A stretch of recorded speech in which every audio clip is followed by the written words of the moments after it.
Ladies and gentlemen, welcome back to Infront Studios, and today I'd like us to discuss the speech of President William Samoei Ruto that has left Kenyans talking.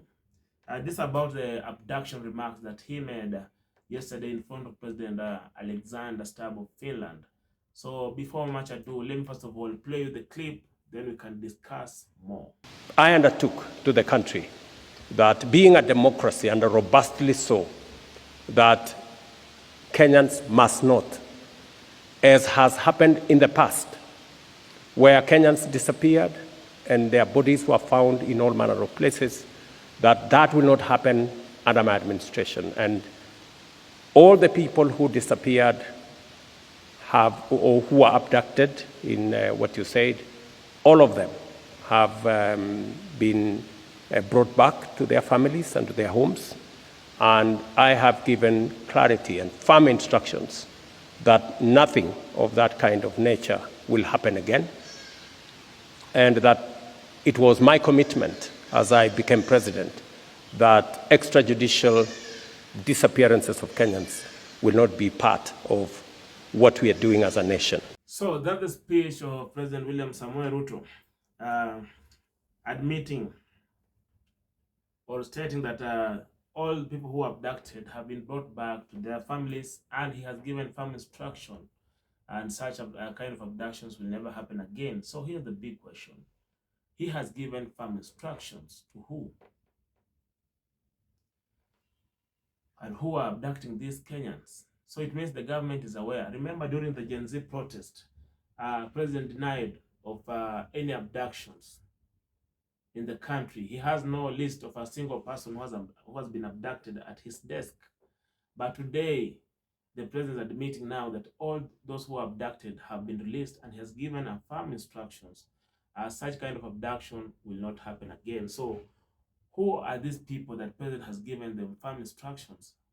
Are they behind this abduction of Kenyans, especially the Gen Zs?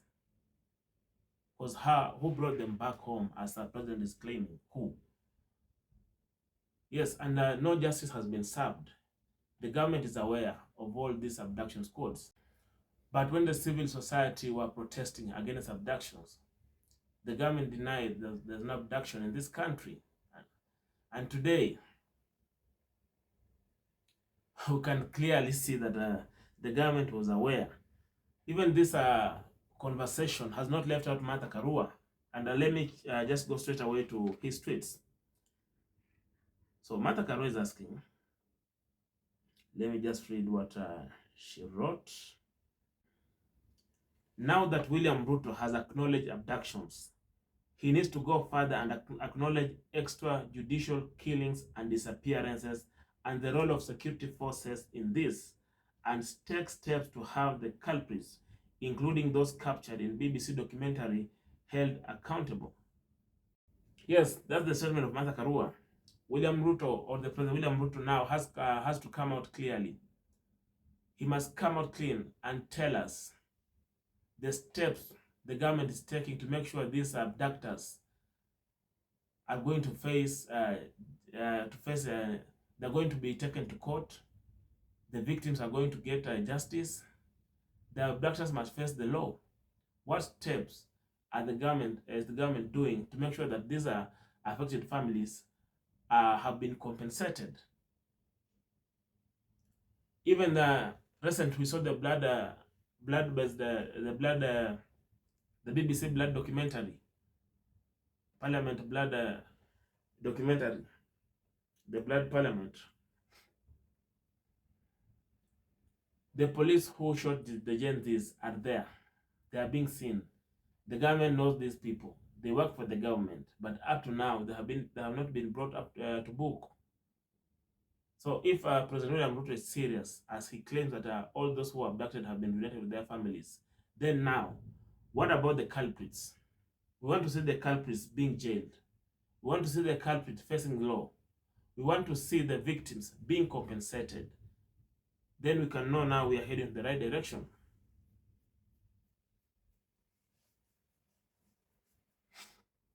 Because if President has admitted that all those who were abducted have been brought back to their families.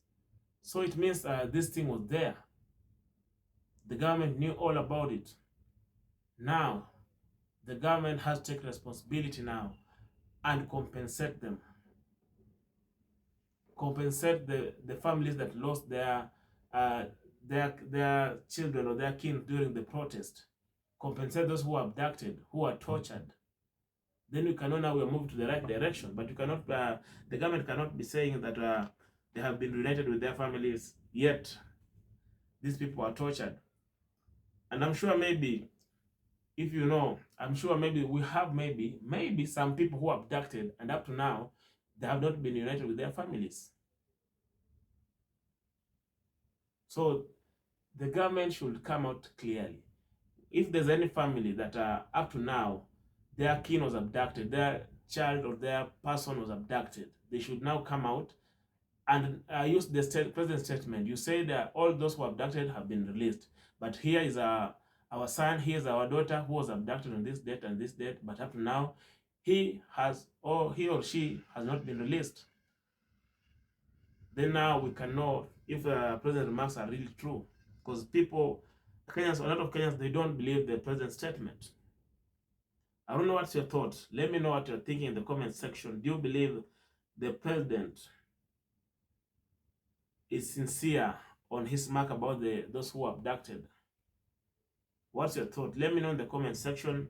I'll be passing through some of your comments, and we can deliberate more on this. So that's what President Ruto admitted yesterday in front of Finland president. And this conversation is still ongoing now. I've seen many leaders, even the former CJ Maraga, also chipping in. This is a conversation that's going to go on for some few days. So let me know what you're thinking in the comment section below.